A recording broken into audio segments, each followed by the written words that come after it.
what are some practical tips that we can put into place so we can truly position ourselves to do things well? You talked about taking some time for ourselves. What are some other things we can put into place to make sure that we are really position ourselves to do things well when it comes to balance in life? For sure. Put no at the center of your vocabulary. Put the word no at the center of your vocabulary.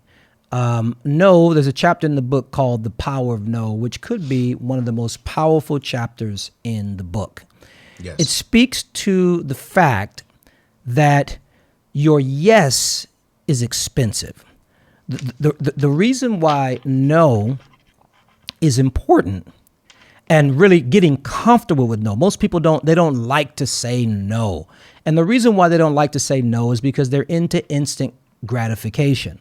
Well, what I mean by that, to say yes, you get the instant gratification of pleasing the requester, pleasing the person, pleasing the friend, pleasing whoever. Sometimes you get, even in a business deal, you get talked into something that you wanted to say no to because of the aggressive nature of the salesperson, right?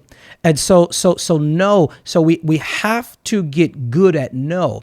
And again, the reason why we have to get good at no is because my yes is expensive. And here's what I mean. Yeah. When I say yes, Anthony, to something, I just committed my time, my energy, my effort, and my availability. That's expensive. I am a limited resource. So I can't just be out there slanging yeses. Just, I want you to envision the next time you say yes, I want you to envision you just slinging $100 bills when you do it. Just you empty your account out, bucket full of $100. And every time you say yes, just see that. No. Value your yes because you're going to need it. The last thing you want to do is have something that you prayed for show up. Something that you went to school for show up. Something that you invested time, energy, maybe even resources to position yourself for show up. And you have to tell it no because you said yes to something lesser in the past. No, I take it seriously. And sometimes, maybe it's I don't know. Listen, no is I believe in no, but sometimes it's I don't know. And let me tell you something. I don't know is a no until it is converted into a yes. So I think that's important. You're going to have to learn to say no to things, because oftentimes many people are weary. They're burnt out. They're out of balance because they said yes too much and then got the nerve to be mad at the people who they allowed to encroach upon their own boundaries or didn't have boundaries. Now I'm mad at you. Why are you mad at me? You could have said no.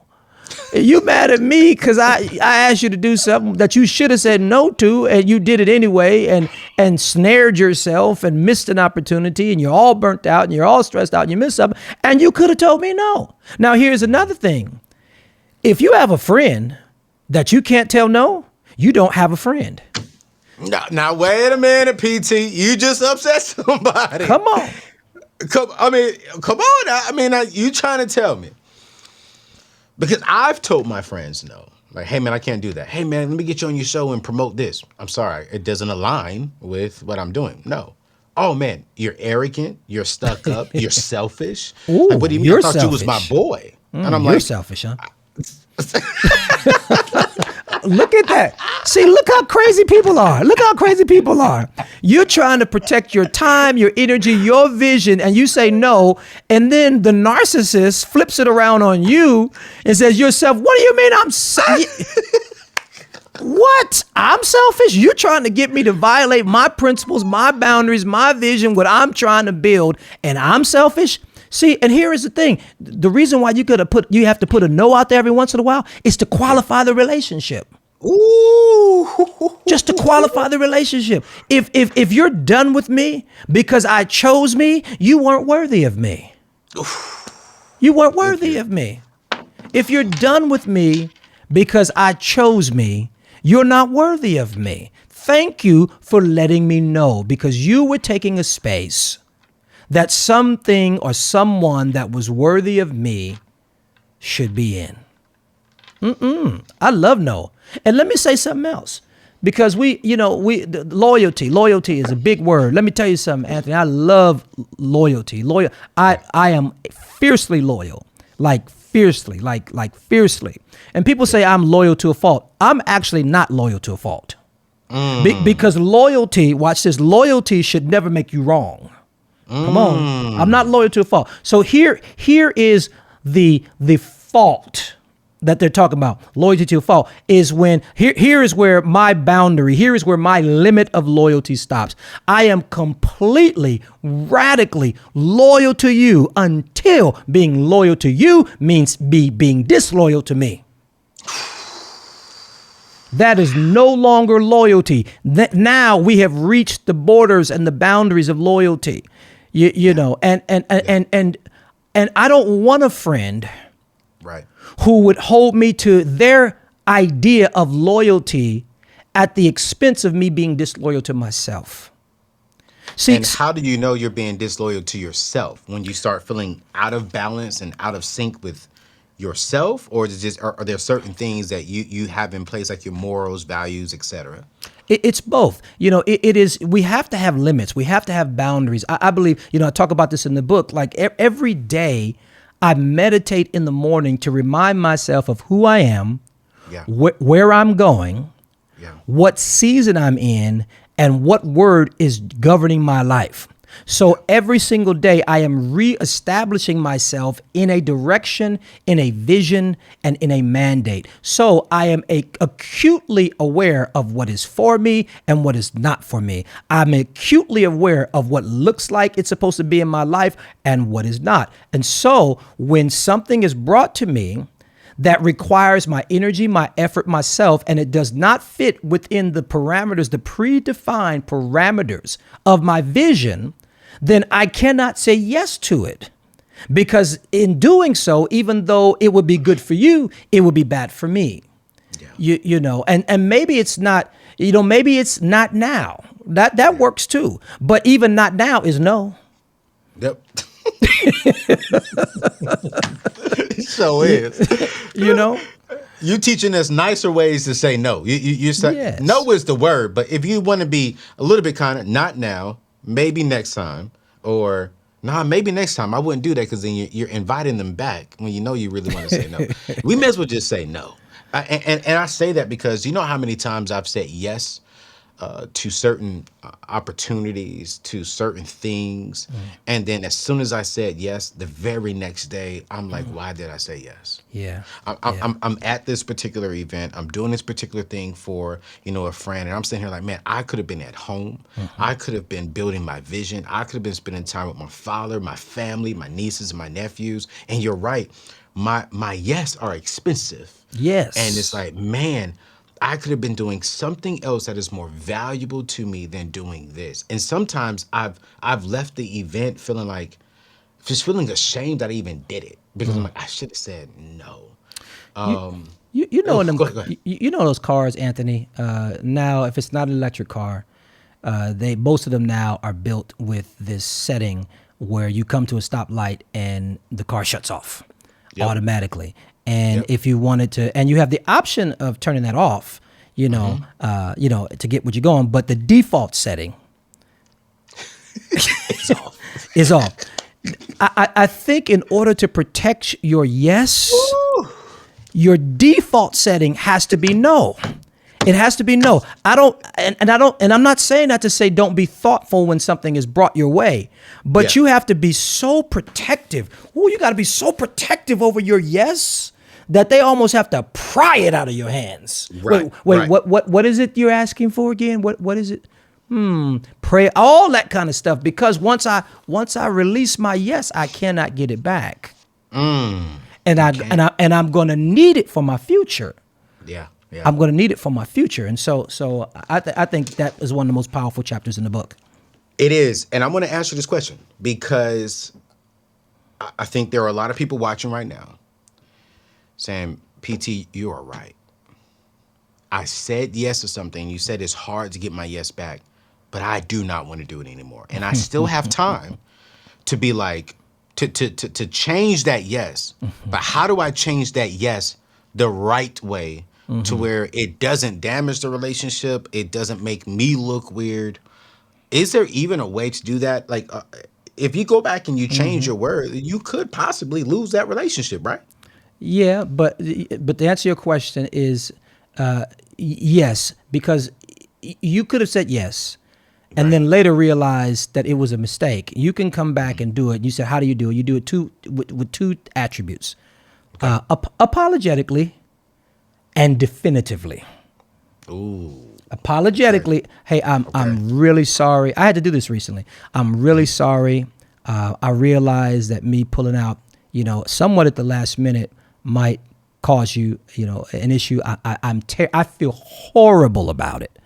I feel no, for real. You laughing? No, for real. I feel, I feel terrible. You're funny. Stop. And he doesn't feel horrible. No, I do because I do feel bad about it, but not bad enough to do it anyway. But you gotta apologetically look. I feel terrible about this, and I am going to whatever I have in my wheelhouse to support you, not me, but to support you in this moment. I am going to do, but I cannot do it. So, and the reason why I said apologetically and definitively is because people will try to talk you out of your no. And let me tell you something. Your no is not subject to the acceptance of the person that's on the other side of it.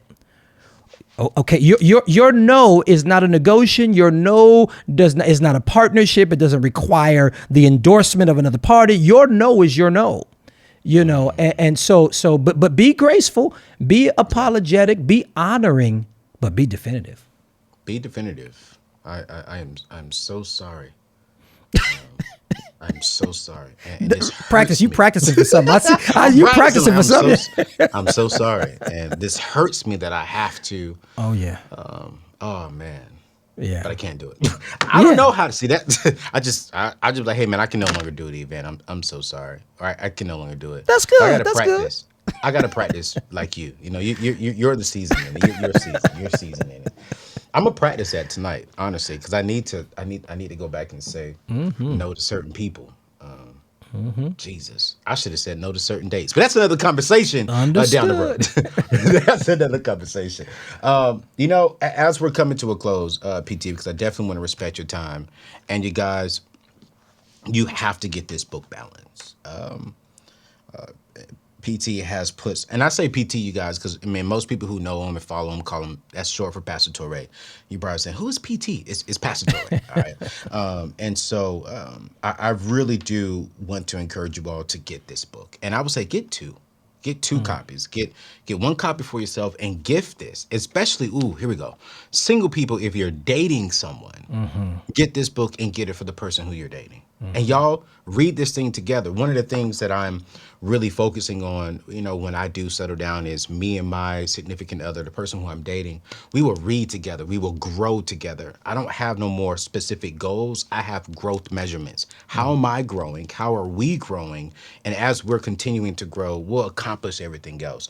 And getting on the same page when it comes to balance is a great start to a great relationship. Because you baby see if this is for you or if it's not for you in that relationship. So get a copy of this book. But PT, there are some people listening to this interview who desperately want to achieve balance in every aspect, every area of their life. But many feel that it is unattainable due to their external goals, like upbringing, their environments, financial constraints, their family, their jobs. But they're saying, I hear you. Say no, give me some quality time. But it's hard. I'm a single mom. I can't just get away for 2-3 days. What encouragement can you give those who are listening today and saying, I want what you are saying, but I don't think I could do that? I would ask them to pray to their God for faith to stop. Because that mentality, which I understand entirely, says what I've got, the train is moving and it is on these tracks and I cannot control it. It's just going. It's going to go where it's going to go. I wish I can do this, but I've got to keep my life moving. And that is a mistake, because in order to achieve balance, you must stop. So it's not, people ask, what's the first step to balance? The first step to balance is not a step. It's to stop. It literally is no step at all. It's to stop.